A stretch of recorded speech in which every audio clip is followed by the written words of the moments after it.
the United States and Mrs. Bush.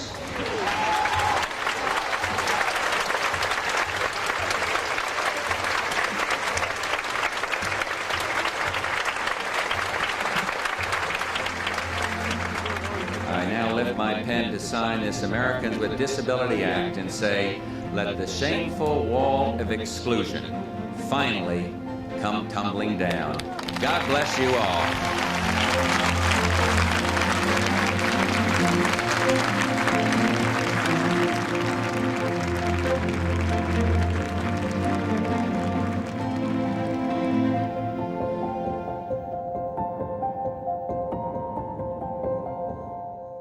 The Americans with Disabilities Act is what the ADA is, widely known as the Civil Rights Act for people with disabilities. There was this grand understanding from the 60s, if you will, about civil rights and equality and what that meant, and the need to have a broad Civil Rights Act that protected people's rights, mostly around race, color. We have laws around protecting other classes, other people, other communities, but people with disabilities were historically left out.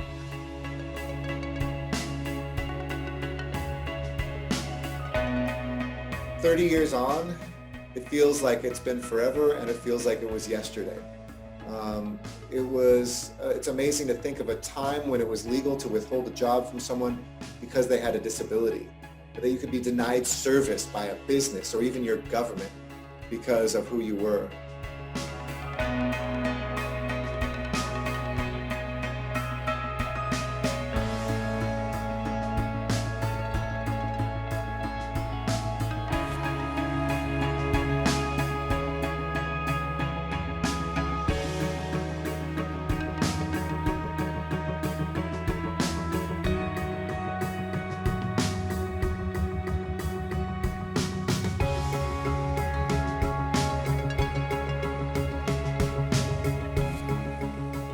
"30 years ago, there was fear. People would act as if somebody with cerebral palsy was contagious.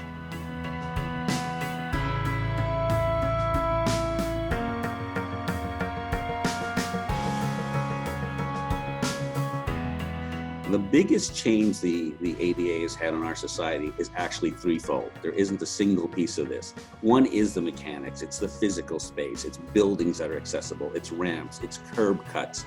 It's trains and buses. It is ensuring physical accessibility, mostly around facilities. It's also really important for people in the disability community to be simply included in civic society, to be part of society, to not be an afterthought, to not be an institutional space, but to truly have access to fully participate in all of life's adventures. And so the change to the community has been extraordinary. We are now integrated, for lack of a better word, into ideally all the functions of society.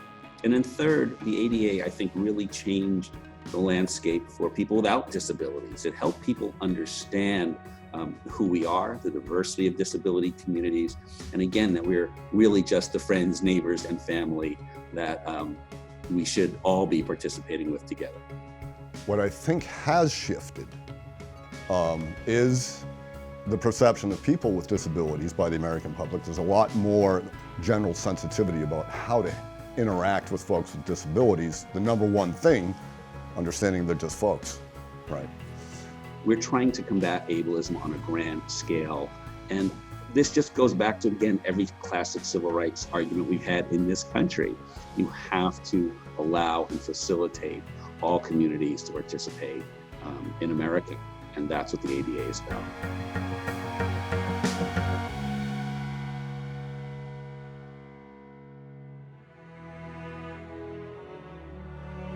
There's one phrase in our founding documents, a more perfect union, which acknowledges that we're both at once imperfect, but that our goal is to be as close to perfection as we can be. A promise to be made to all Americans about accessibility and equality and justice, that fundamentally that each one of our bodies has significance and matters. Each one of our souls and spirits should be lifted up. access to government has certainly shifted. People with disabilities, at least from my perspective, from what I've seen, are feeling a lot more empowered, a lot more invested, while still fighting some of the old institutional prejudices.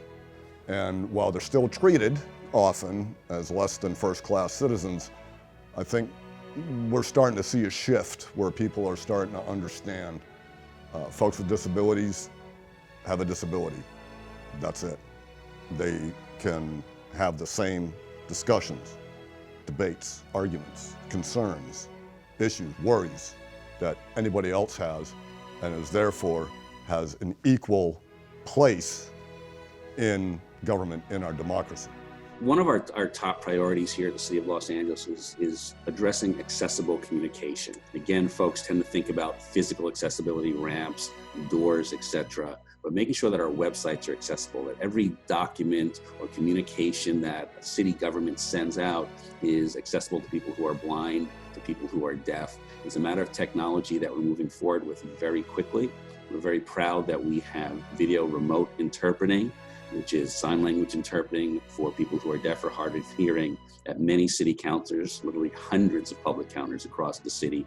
We actually, during the COVID pandemic, expanded that service to testing sites and to the hospital ship that came into port here to support the epidemic.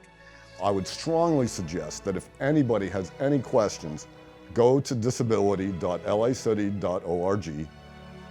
Drop us a line there. You'll find a link where you can just drop us a line there, or there's a contact information at the bottom. Go ahead, give us a call, drop us an email. Do what you have to, and we'll do what we've got to do to make sure that we support the constituency of folks with disabilities in Los Angeles. The City of Los Angeles Department on Disability provides services to people with disabilities and their families, or caregivers, or organizations that serve them. All we do at the Department of Disability is facilitate whatever somebody needs to have that full participation.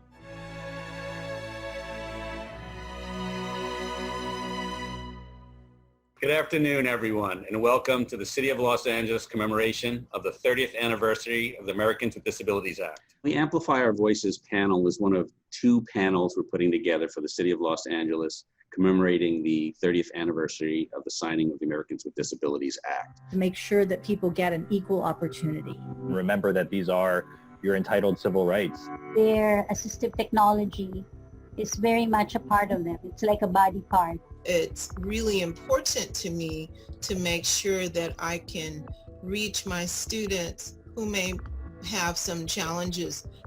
Persons with disabilities have faced a great deal of discrimination, and when we add on race discrimination, it is, and then other, whether it be gender and gender identity, going down the line, it really does add up. You go and you spend a few days with some nonprofit organizations who are trying to do the right thing, who people themselves with disabilities, working of, by, with, for people with disabilities.